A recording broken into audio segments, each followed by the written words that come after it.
Thank you for having me. I got into collecting. I have that terrible disease, you know, we probably, a few of you have it. And I just like to, I started off with coins, and then from coins I ended up going on. I got to the point where I couldn't afford the ones that I needed. So someone told me, oh, are you into Civil War? Well, yeah. And when I started collecting the Civil War tokens, they were like $2.50 each, which was, you know, I should have bought everything I could get my hands on if I had known. But not many people collect them. In fact, most people haven't even heard of them. So that's why I tried to promote it a little bit. As Shelley mentioned, I'm a member of these numerous organizations, which means all it means is that I pay a lot of money in dues. I don't want you to think that I'm an expert. 60 Minutes is not going to call me to ask my opinion on these. But the Old Colony Civil War Roundtable, if you're a Civil War fan, we meet the third Thursday of the month at the Endicott Estate in Dedham. We bring in a lot of interesting speakers. You might be sitting there saying, wow, the guy I'm sitting with, he's a dead ringer for the person I saw on the History Channel last night. Well, yeah, there is a reason why he's a dead ringer.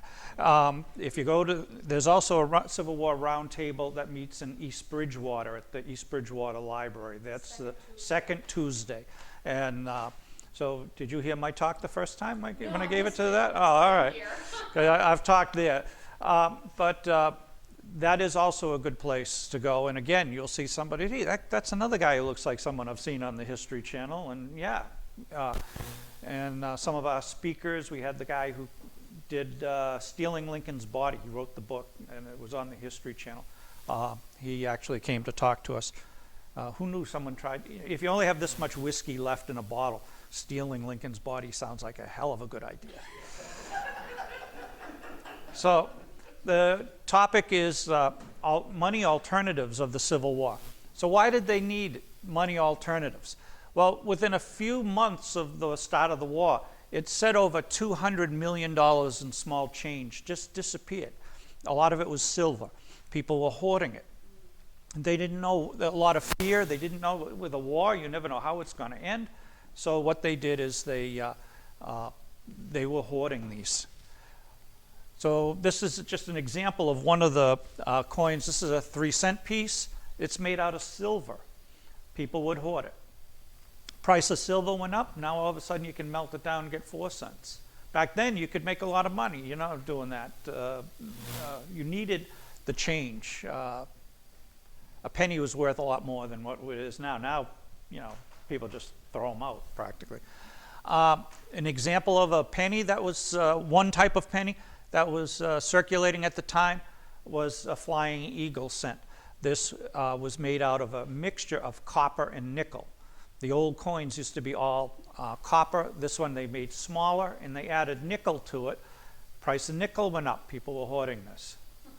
Same thing with the Indian head penny. A lot of you have probably seen these, but during the Civil War, they were made out of copper and nickel, and they were hoarded. And just for laughs, I threw in a half dime. Everybody knows how many cents a half dime is, right? If you said to somebody that, oh, you know, I get a nickel and change, they wouldn't know what you were talking about. This was made out of silver. It was hoarded. And just for laughs, a $50.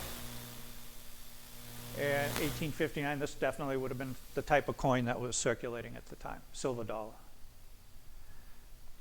So all of a sudden, businesses couldn't make change.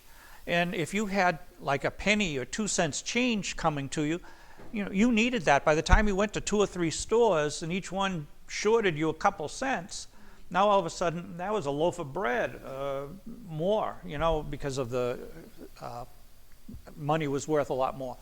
So how'd they get around it? Well, some businesses accepted postage stamps. So what they would do is they would, so just think, you know, the old-fashioned postage stamps, not the ones we have now. You know, you lick the back and put it on. So we get a whole bunch of those, put them in a pocket, and then we walk to Easton to do our shopping. And then by the time we get there on a nice hot summer day, what are those stamps going to look like? You know, with the glue on the back and everything, you know. Also, by the time you handed it to 15 or 20 people and they circulated, they were pretty well worn. So someone came up with the idea of encased postage stamps. They had a little holder. You'd put the stamp in it. You'd put a thin layer of mica over it. That would protect it. The only problem is if you had a 1-cent stamp that you were putting in there, it cost you a penny and a half or 2 cents to get the holder. So you were out of a lot of money that way. Some businesses issued their own money, their own paper. The government knew there was a problem, so they came up with fractional currency, which seemed like a good idea, but people remembered the saying. They heard it wasn't that far from the Revolution. They remember their grandparents telling them, it's not worth a continental. All right, we've probably heard that expression before. They did not trust paper money. And then people use tokens, which is what I will probably spend most of the time on. So this is an encase stamp.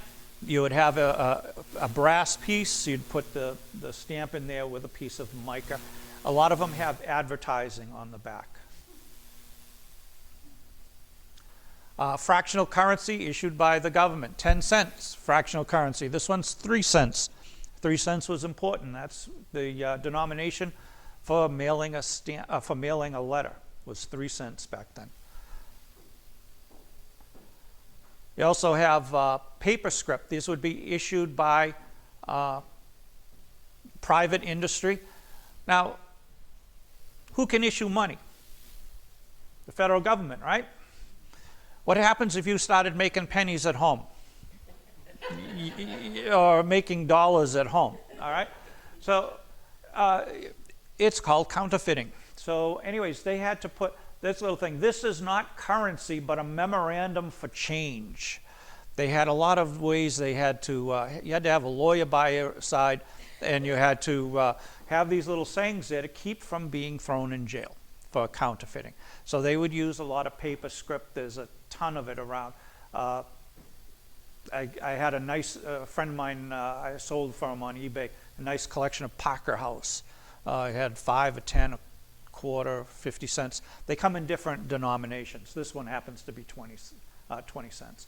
But it doesn't say money, it says it's a check for 20 cents.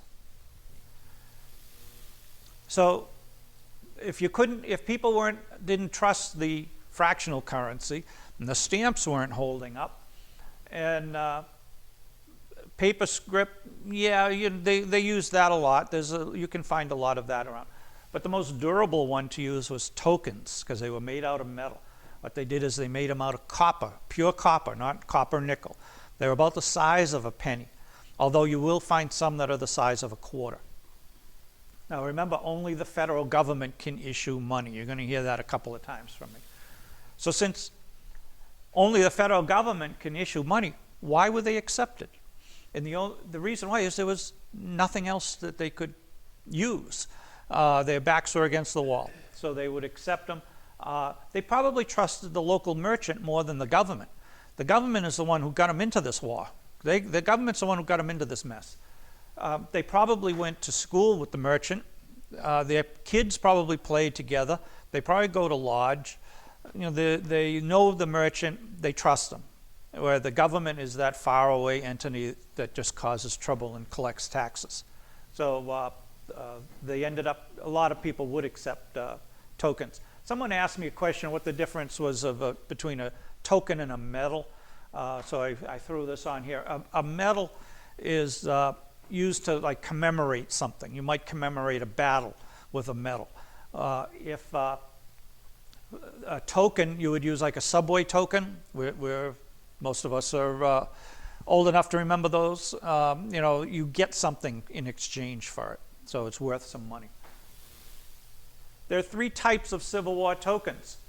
The patriotic tokens, those have patriotic sayings on them, pictures of heroes of the Revolution, flags, things like that. Store cards, these have the token, same size, but they'll have the business's name and address on it. So now they get free advertising. They'd use it as change, and they'd get free advertising. And then there's something called Sutler tokens, which I don't discuss on this talk anyways. They're very rare. They're very expensive. They're much more so. The patriotics are fairly common. You can find store cards when you go on eBay. Some of those are reasonable. But if you start to get into Sutler tokens, you'll only find maybe 30 listings, where you might find 4,000 for the others. And each one is hundreds of dollars. So I don't collect those. My wife won't let me collect them. Too expensive. So the most common patriotic token, it's rarer than the rarest Lincoln penny. So if you're a coin collector, you know that you want to get a 55 double die or a 1909 SVDB. Those are the real rare ones. These are rarer. If you go to a coin dealer, you're lucky you can find that they have any in stock.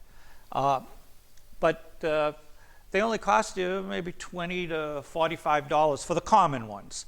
I mean, I've spent more than that, but for the common ones, you can get fairly cheap.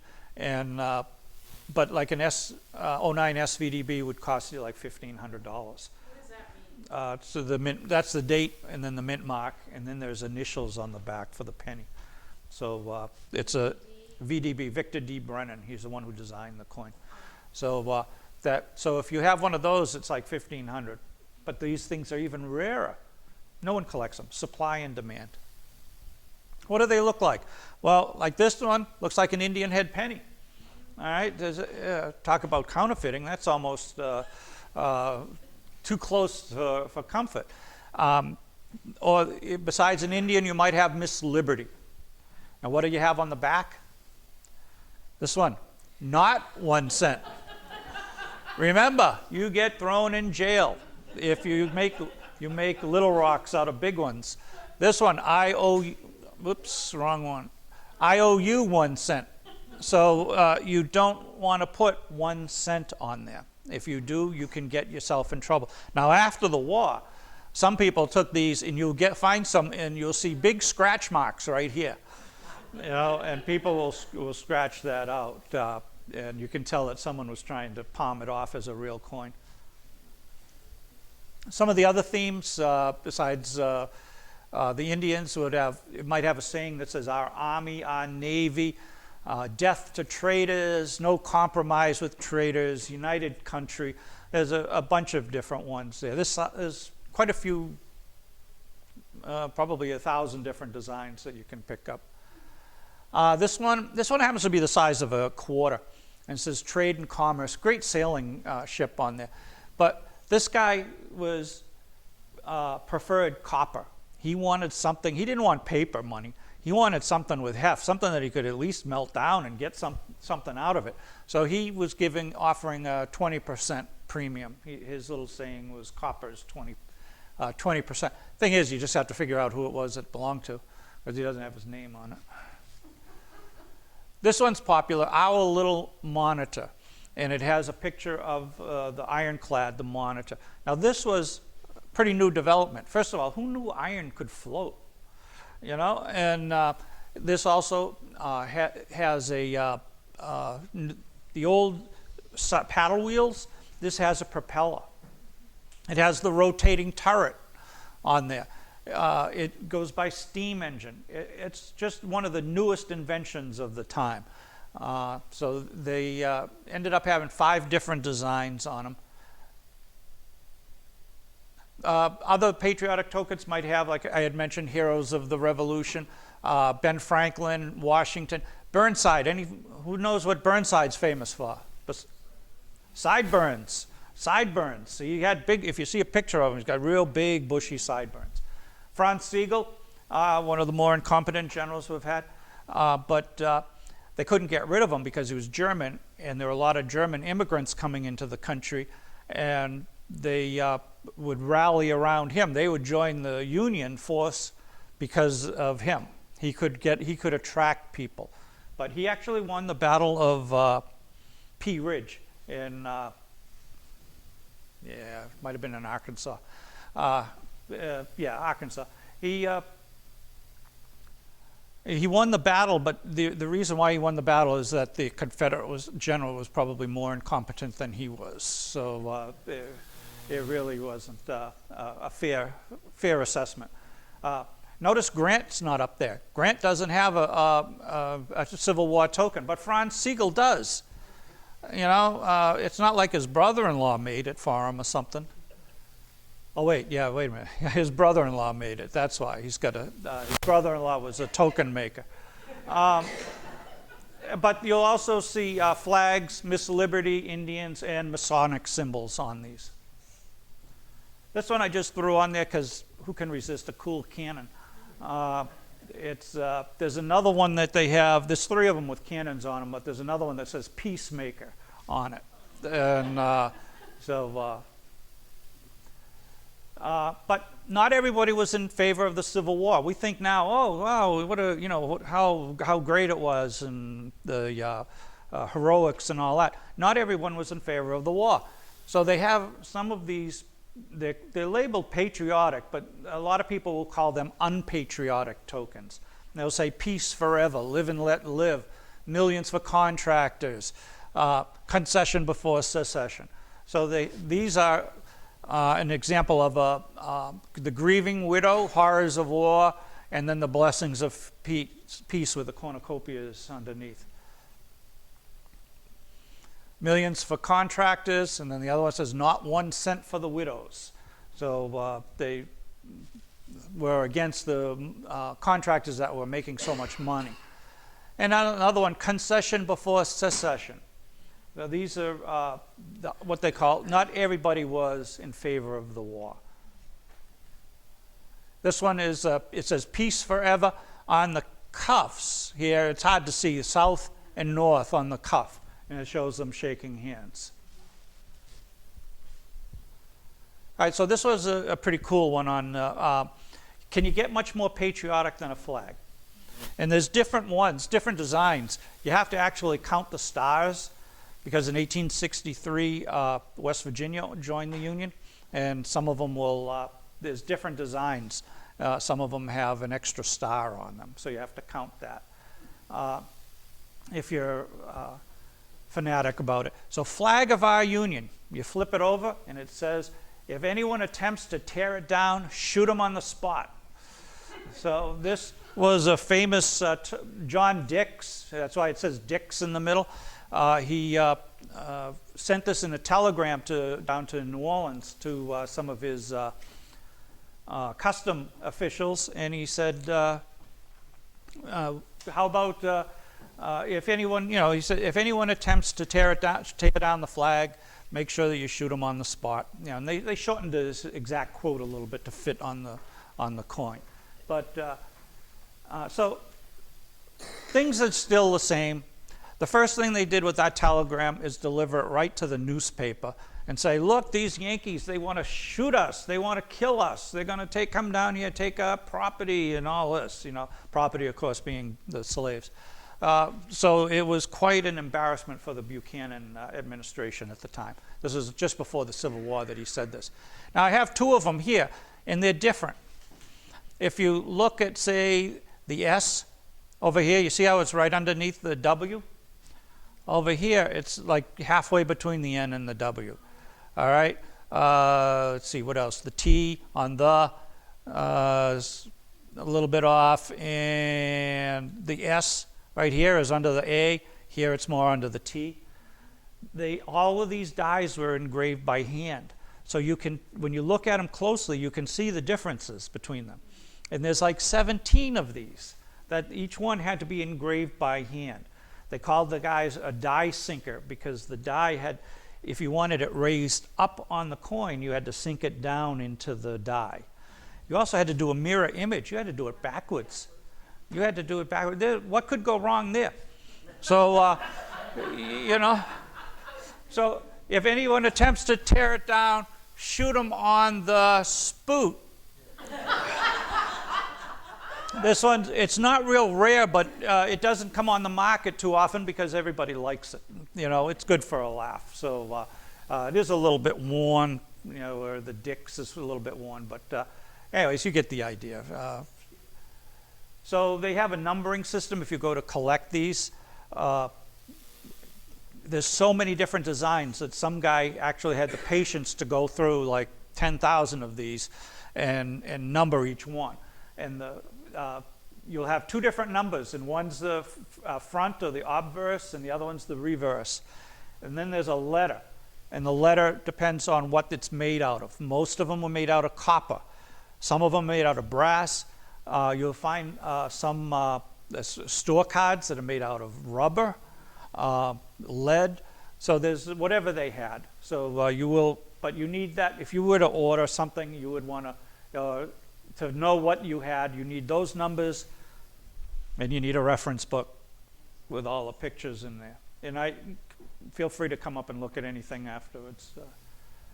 So let's skip that. All right. So store cards. That's the second one that I mentioned, Patriotic, and then the other one was store cards. These have the names and addresses on it, so they'd get free advertising. There's 8,500 different tokens. It's almost impossible to put them all together. You'd never get a complete set. Some of them are one of a kind. I do have one at home that is one of 10 that they know of. So, and I bought it years ago. Yes. I couldn't afford it now. I wouldn't even be able to look at it. But who issued them? General stores, bakeries, breweries, saloons, doctors, dentists. Good story about a dentist. They had one who did painless dentistry. He advertises painless, teeth pulled without pain. And he would actually set up a stage sometimes in town. And he'd have a brass band there, and he'd get some person who needs a tooth pulled and have them come up, and he'd give them some concoction of alcohol and morphine and who knows what else, and say, here, drink this, you won't feel a thing. And he'd pull the tooth, and of course he'd say, all right, I'm getting ready to pull the tooth, and the brass band would start, and he'd pull the tooth. Well, if the guy was screaming bloody murder and you got a brass band playing, you're not going to hear it anyway, so it really didn't matter. But drugstores issued them, gunsmiths, popular during the Civil War, blacksmiths, jewelers, even somebody who sold cigars. Cigars. So there's all different ones. There's barbershops. It's amazing. Everybody issued these things. So the obverse obviously has the name and address of the business. The reverse could be an Indian. It might be a flag. Whatever the guy had left over. Now, some of them paid extra, and they would have a custom-made reverse die made for their business, and it would have something to do with their business. And others would have some that say good for. So it might say good for a loaf of bread, good for a pint of milk, good for a quart of milk, good for a mug of beer. There's a lot of those. So, but the good for tokens are kind of rare, because who wants to be giving away free stuff all the time? So people didn't really like to use those. Some people will collect these. They might try to get all of like New York City, one of each merchant, one from a state. Profession, I have more than my share of drugstore tokens, or by rarity. Now this is an example of a hardware store that had a custom-made die. And what I like about it is you can see how the people lived back then. I mean, you have the pots and pans up here, and the doors are open, and so you can see how it was used back then, which I think is cool. This was a drugstore in Illinois. And anybody know what Mr. Kelly sells? Top hats. Yeah, he's got a hat.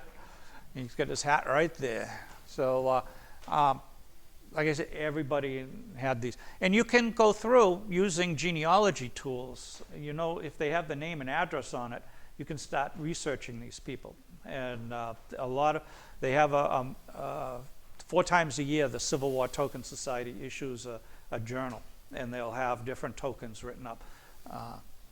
Now this one is Mrs. Reed. Now, how rare was it back in those good old days for a woman to run a business. Not too common. All right. How many of those actually issued Civil War tokens? I used to tell you 6, but there was one that was, E. Heinzman. I had to stop thinking of her name. And everyone's thinking, well, is it Edward? Is it Elliot? And come to find out it was Elizabeth. And that one was, once that got written up just recently, I had to change my slide here because there's 7 of them were issued by women. This one happens to be from a farm utensil business, and they had milk cans that they were selling and other equipment that you would need for cattle.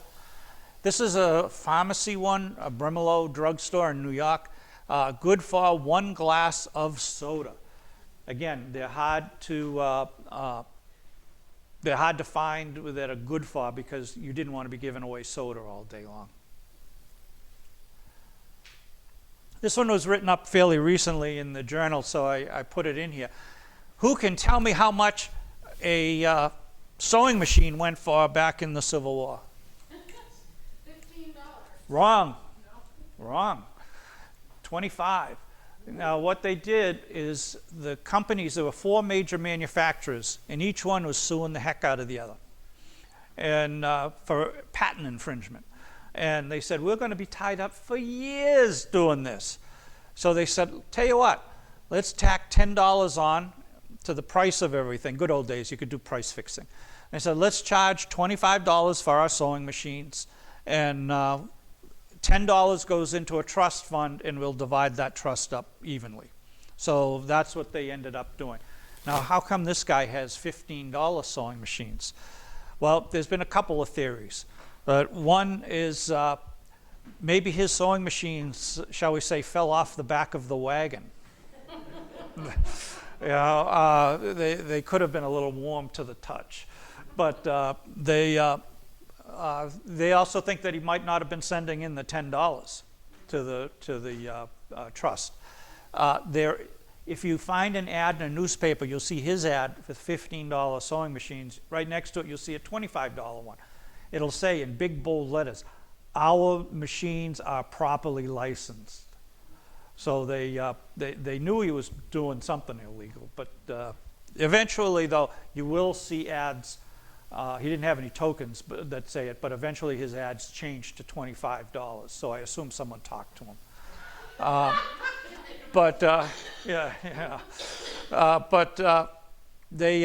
Imagine, though, if you had $15, if you could scrape together $15 and buy a sewing machine, or the $25 if you got one that was licensed, you could change the whole dynamics of the family. You're now buying cloth and can make their clothes. You can make clothes for the neighbors in exchange for food or whatever you are doing at that time. This is another neat picture token. Who was it issued by? He has a branch office. He has 2 offices. I forget what the other one was, but Troy, Ohio is where he had his branch office. What did he do? Dentist. That's false teeth. He's a dentist. So some of these tokens are real cool. Now this one, you probably pay a little bit more for it because it's a cool token. Who doesn't like false teeth? You know, it's really, really a cool. Again, shows how they lived back then. Oops. Did my battery go dead? Looks like we have to go back to the old-fashioned way.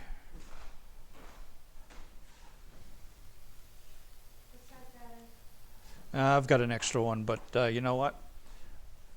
There's more than one way to. Let's see if this works. And that didn't work.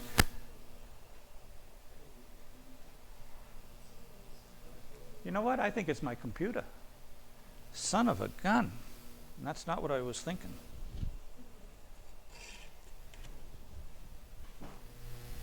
Okay. Aha. Okay. Give me 1 second. No. Okay, let's try that.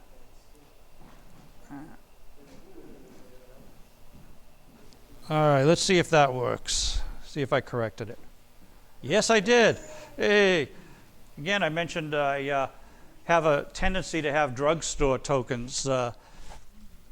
What did Mr. Bond do in his spare time? He was a Mason. Yeah, you get the Masonic symbol right there. Here's one with a rabbit. It's just a good, it shows how good some of these engravers were. They have a neat rabbit there. Anybody know what this is for? Karl Haas. Yeah, they kind of messed up on, they doubled up a lot of his letters here. They did a poor job of engraving his name. That's his name, Karl Haas, H-A-S-S. And it's for a restaurant. So you can get rabbit there. This one I had to buy when I saw it. It's a dealer in hoop skirts. I could just picture people leaving his establishment. You know, the women leaving with the big dresses and all. It just formed such a vision in my mind on what that place was like. The minute I saw it, I said, sold. City of New York. Who issued this? Who issued this token? And you know that's wrong, right? Yeah. Yeah, this token has been heavily researched, searched all through the City of New York archives. And someone finally came across, in Connecticut, there was a ship called the City of New York. And that, once they figured that out, then everything started to come together. So this was actually a ship that they used it. They had a milk run from New London, Connecticut to New York City. And they took passengers, and they would sell refreshments, just like we do now. And this was one of the tokens that they issued. But imagine the resource, the searching that they had to go through on that. What is this guy? This one right here? Anybody know what that? Can anybody read that? It's Hebrew. It means kosher. Felix Kosher Dining Saloon. So he would use these to attract anyone who wanted kosher food. Only one that has that on that. This one's in demand. This one, people like this one too. This one I like. He paid to have both sides engraved. He had a mug of beer on one side, Philip Best. He's located in Milwaukee, Wisconsin. So German population there, lots of beer drinkers. He had a brewery. So he had more than 2 nickels to rub together. Empire Brewery, Milwaukee. And on this one, he has the tools of the trade. You have a keg of beer, you have some of the tools that they would use, you have the hops growing. So it's a really great thing. Who's heard of Empire Brewery?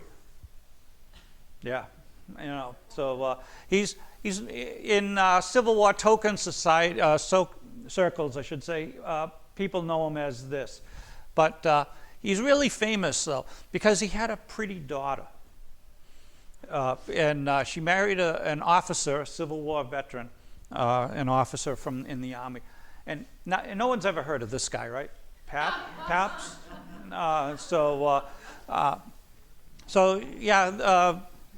Lieutenant Pabst ended up marrying the daughter of a master brewer, and it was their son who won the blue ribbon in St. Louis during the St. Louis World's Fair. So a little bit of genealogy for you. But that's cool. People will trace those. Now this one, remember, only the federal government can issue money. This one's good for a cent. A cent. So you have a dog on. Is that good for a penny? No. It's good. I just put a design on there, you know? So this would be a way of getting around issuing money without issuing it. All right, this is a very tall, This is a very tall structure, sits up on a hill. Where is it? Bunker Hill. Bunker Hill. Yeah. So that one is issued by Oyster House in Charlestown. Another Massachusetts token, Bay State Horsepower, and they was located in Harvard, Mass. I've never researched that. That one every so often I think about doing that because it's got his name on it. I know the town. Some of the stuff, I was lucky enough when I was researching something else, obscure guy that no one's ever heard of. And I went to the Historical Society and I had a picture of him, which was cool. But here's one, very popular during the Civil War, Undertaker. Notice what he has for a picture. All right, he's got a coffin on it. And it's a decent one. It has an Indian on one side, coffin on the other. This one happens to be about the size of a quarter. And again, because of the topic, this one usually sells at a premium. You might pay $60, $70 for it. This one is one that I put in. I have it in here. It's a better, looks better in this case than it does up there. The post office, during the Civil War, you had to go to the post office and pick your mail up. Well, if you were a bank or an insurance company, you wanted stuff delivered right away. So you would hire these private companies to deliver the mail. And because of the competition from them, that's when the federal government decided, hey, we better start delivering to people's houses. So it progressed. But there were a lot of these. This guy was Hussey. This is another token. He had two of them. Two different tokens. Time is money. And why I put that up here, besides the little trivia about the post office, is that he's the only one who issued tokens and postage stamps. So you can go online and find postage stamps. I have no idea if that's real, but I didn't pay much for it, so I assume it was fake. But I just wanted an example to show here. Again, how do you account for all of these? Some guys would issue like 8 tokens. This particular one issued 8 tokens. He's got, the first initial would tell you the state, then the city. This is Mr. Brimelow. He was a Brimelow drugstore. And this is token 1, and it's made out of copper. I have another one that is number 5, and it says, I have it in copper, and then I was lucky enough to find one in silver. So that silver one is significantly rare. Now that one probably was not accepted for, the copper one was probably accepted for 1 or 2 cents. Not so the silver one would have been more. So there's a lot of interesting stories on these tokens. Since you have the genealogy, you have like this guy Brain, you got his address, what town he's from, Springfield, Ohio, and it's kind of easy to research. And I'm going to research that one of these days. That's what I used to say. One of these days, I'm going to research something, and I'm going to maybe have it published in the Civil War Journal. Later, not now, later. I don't have time to do it. So I'm minding my own business in the store one day. Guy comes in. His last name was Brain. And I said to him, I got a token with that name on it, with the Brain name on it. He said, really? He said, my great uncle issued Civil War tokens. We ended up getting together. It was his great uncle, and he gave me access to a manuscript that his grandfather wrote, unpublished, on the Brain family in the United States. So between that and my own research, I was able to come up with a decent article on this guy. And he had the drugstore, but after the war, he closed down the drugstore, and he ended up moving to Missouri. And we think the family legend is he was one of the carpetbaggers that went down there to steal money from the Southerners or to try to take advantage of it. And he came back, and he started he ended up coming back. His wife had passed away. He came back to Springfield, and he started a lumber yard. And the lumber yard had 2 railroads, one over here, one over there. And anybody who was shipping wood sold it to him, and he sold it over to the other railroad. And he was making a fortune there. He did all right. And in fact, I was talking to Jeff Brain because he said, I said, well, because I was writing this, I was trying to get as much information on this. I said, when did the lumberyard go out of business? goes, I hope they haven't. I just got a dividend check. So this, as far as I know, as of at least 10 years ago, they were still in business. He started, and their motto is lumberman from 1868. So, you start with a little token name, and you start researching, and all of a sudden you got a decent story. And while I was researching that one, I kept coming across two names. I'd come across John Ludlow, and then I'd go a few more pages, and I'd find Zaiser, Bushnell, and then I'd find John Ludlow. So I said, I wonder if any of them issued tokens. Well, I come across this one, Ludlow and Bushnell. So they were a partnership. Now, Springfield, Ohio, you got to think of where it is. Back in the good old days, Jefferson had bought the Louisiana Purchase, and he said, we have to do something to let people get out there. So he started building a road. And around 1830s, it was in Springfield. They built the road out to Springfield, and that's when Jackson cut off all the funds to it, and the road stopped. So people all went out there, usually stopped at Springfield for a while before they went on further west. So what a great place to sell people stuff.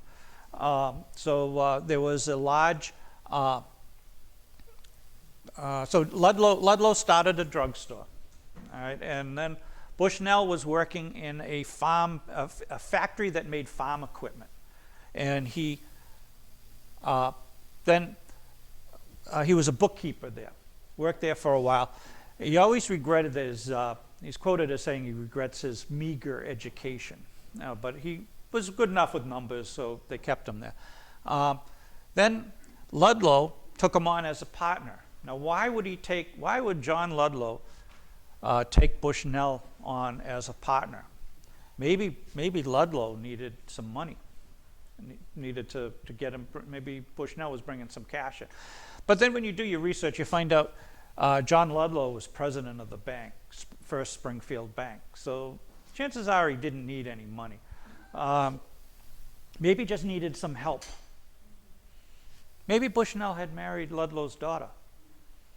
What do you think the reason was? He'd married his daughter. That's the easiest way to get into a business, right? Marry the daughter. So Bushnell was no dummy. Ludlow, as he was getting, being in charge of the bank, they needed somebody on the board of directors. So after a nationwide search, who do you think Ludlow picked for the board of directors, should be on the board of? Well, Bushnell. Yeah, isn't that amazing how that works? Which gave, of course, Bushnell a lot of access to money, in addition to influence in business and all. Then Ludlow gets a little older. He's going to retire. So they need a new president of the bank. So they did a nationwide search. And Bushnell became president of the bank. Springfield was starting to become a boom town. When you check their population, because of everyone coming in, a lot of people stayed there. There was a lot of opportunity. You could have businesses to sell people that were going through. It was pretty much a boom town. It also needed a gas works. As they were starting, they wanted gas lights like all the other. So they needed somebody to run that. Now, who do you think had access to money? Bushnell. Yeah, Bushnell. So he did and they also needed a trolley system. Who do you think started the trolley system? Yeah, Bushnell. So again, he's another one who had more than two nickels to rub together by the time he got through. And what a rich old guys. Well, then he ended up working for the company, the factory, the farm factory that he worked in, that he was the bookkeeper for, except now he owns it. He was one of the owners of it.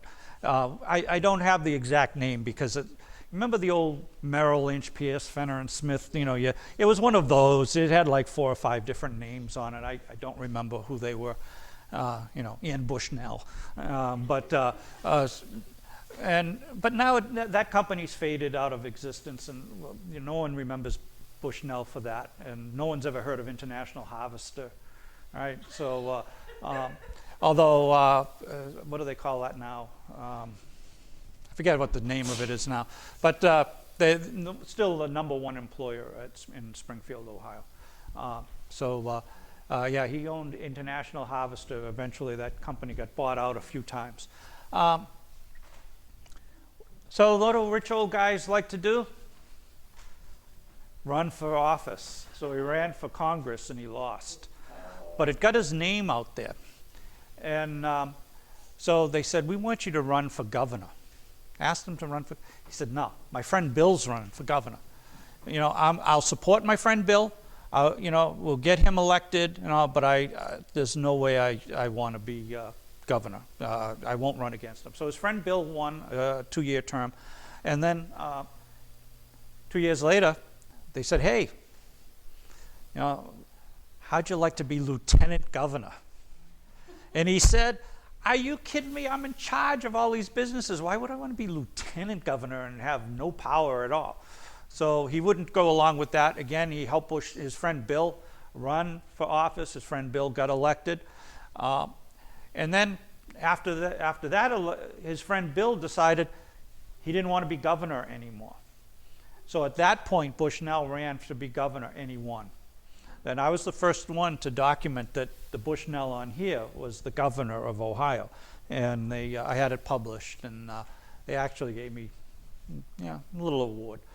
But it was kind of cool to be able to do that. His friend Bill, a guy by the name of William McKinley, he got himself another job. I don't want you to feel bad for him, but you know, do you think that this is a mover and shaker, this guy? I mean, he's friends of the president, you know, he's the governor, he's, you know, yeah, this guy, he had a lot going for him. He ended up at the end of his term, he went to the his new, whoever succeeded him, whose name I don't remember, he went to his inauguration and all and did the changeover of power, and then was, good, I get to go home. So he'd get onto the carriage, and they were taking him to the train station, and he had a massive stroke, and he died a couple days after it. He never did make it home. So, he is but you can start with these little tokens, you know, and then you start researching it, and what you find out about these guys are unbelievable. So there was a problem. Sometimes the government had to crack down on it. Some businesses would issue the tokens, but then not take them back. They say, oh no, we want real money in return. And so these people had like bags full of tokens, and you know, how do you get rid of them? They're worthless. So the government cracked down on it. They were illegal the first time. But what they did is in 1862, they said they're illegal, that's it. And they issued fractional currency, and I told you how successful that was. So in 1864, they increased the penalties, and then they changed the Indian head to all copper. They took the nickel out of it. They issued a 3-cent piece, and rather than being silver, they made it out of nickel. It was not able to be melted down. They had a 2-cent piece back then, and made out of copper. And they changed the half dime to what we now know of as a nickel. And that helped cut down. Plus the war, by 1864, everyone pretty much knew, except for the Confederacy, everybody knew who was going to win. So they weren't as fanatical about saving the silver. But only maybe 50% of these tokens are well documented. There's thousands of them. Some people will be working on this for quite a while. Use genealogy researching techniques, city directories, history books, census, and the web. And you should be able to do, I mean, there's still things you can find about the Civil War. You know, people think, oh, well, it's all been written about and everything, but one of our speakers, he wrote a book on the first book written on the peace talks of 1865, where Lincoln knew that everyone up north knew the war was over, and Lincoln was willing to compromise and negotiate with the South He said, don't worry, the pardons will flow like water. Don't worry about a thing. They wouldn't surrender, and he had it all, this guy documented everything in the book. It's a great book on the peace talks of 1865. First one. One of the guys who's a member of the Old Colony, he's Chinese. He studies Chinese involvement in the Civil War. Who knew? Who knew? But the beauty of it is, he can sit down and read letters home that are written in Chinese. And he found there was one couple who gave him. They said, "Oh, we haven't been able to read these for 100 years, but we've treasured them, and we're proud of what he did." And let me read it to you. Dear Mom and Dad, type of thing, and we'll just read the letter. So he can read original resources that we would never be able to read. So it is kind of cool. There is a website, the Old Colony Civil War Roundtable, if you want to know when schedule is and who's talking, and the Civil War Token Society. There's a lot of information on tokens. Most of you probably, there's a pamphlet over there, not written by me, if you want to pick that up on the way out, or if you didn't get one. And any questions? Yeah. You said most of them, the tokens were made in the north, industrialized, whereas the south was agrarian. Have you ever seen any that were made in the south? There's a couple from Kentucky, but that's sort of a border state. There were some from Louisiana, New Orleans, but again, that was probably done when the North had already taken over there. The South, if they had metal, they wanted to make a sword, a knife, a gun, bullets. They did not have the industrial capacity of doing it. A lot of these tokens were made in Connecticut too. There was a company that used to stamp out buttons. And what they did is they just changed the dies, and rather than stamping out brass buttons, they stamped out brass tokens, copper tokens. And so there's a lot of them. Some of the tokens will have the guy's name on it, on who engraved it and all. And that's how you can. So besides researching the businesses, then other people have researched the die sinkers, who made them, who made the dies, everything. It's an interesting hobby. The Depression hit, did they fall back to doing similar things in the Depression era?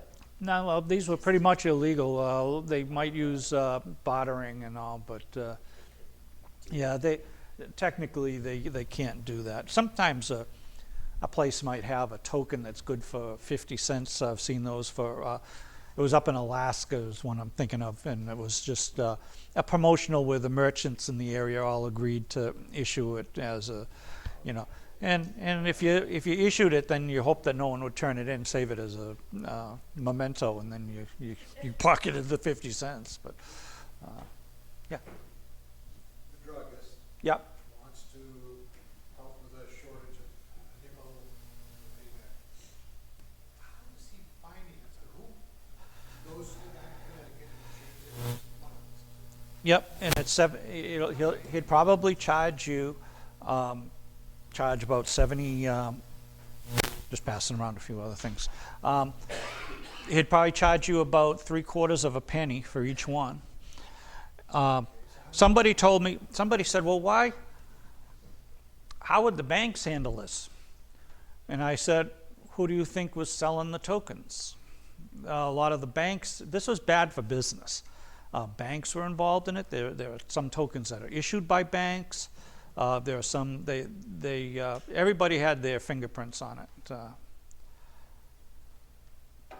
don't understand quite how that Well, if he bought a, 5 he, bucks for the 100 tokens gets recouped by the druggist. if he only pays 3/4 of a cent, he's giving them out for a penny. Right away, he's made money. So he's So selling. he But I don't understand how he's selling them. he wouldn't sell like a. People don't have any money. What you do is you come in, you give me a $10 bill, and I give you this as change. Because you hopefully the next guy, the butcher down the street, would accept those. Accept those. Yeah, But the problem is, you don't know whether they will or not. Most of them would, if they'd look at them and say, "Oh yeah, that's Harry down the street. I see him every once a week at lodge. Yeah, he's okay." You know, if you started taking one from New York and you went to Ohio, now you got problems.